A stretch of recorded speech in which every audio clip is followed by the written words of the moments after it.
ఏంది మమ్మీ పెంక మీద గుడ్డ ఆమ్లెట్ వేస్తావా? తీసుకుపోయి బండ మీద కొట్టుపో, గ్యాస్ ఖర్చు నూనె ఖర్చు మిగులుతుంది మంచిగా. అట్లనే బియ్యం గడికి ఇంటి మీద పెట్టు, మనం తినే టైంకు అన్నం అవుతుంది.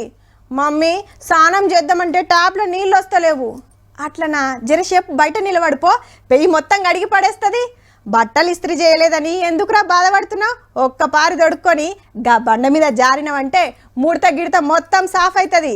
జోకులు మంచిగానే ఉన్నాయి కానీ బయట పరిస్థితి మాత్రం మాగమున్నది. నిప్పుల తట్ట నెత్తిన పెట్టినట్టు, పొయ్యి పక్కకే కూసున్నట్టు, కొలిమిని మోసుకొని తిరుగుతున్నట్టు చిన్నగా దంచుతలేదు ఎండ. పొద్దుగాల 8 గంటలకే సురుకులు చాలైతే పొద్దుముకి 6 కొట్టినా ఆగడే.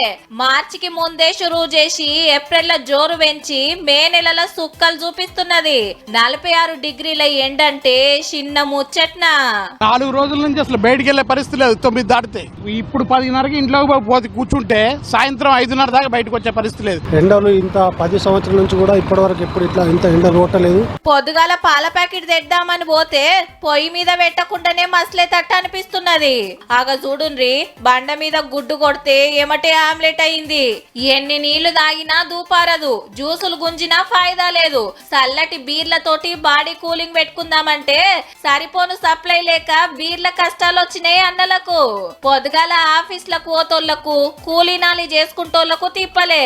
సిగ్నల్ల కాడ ఎర్ర లైట్ పడ్డదంటే సూరన్నొచ్చి మీద కూసున్నట్టే అనిపిస్తున్నది. ఇంట్లుంటే ఏమన్నా ఫాయిదానా?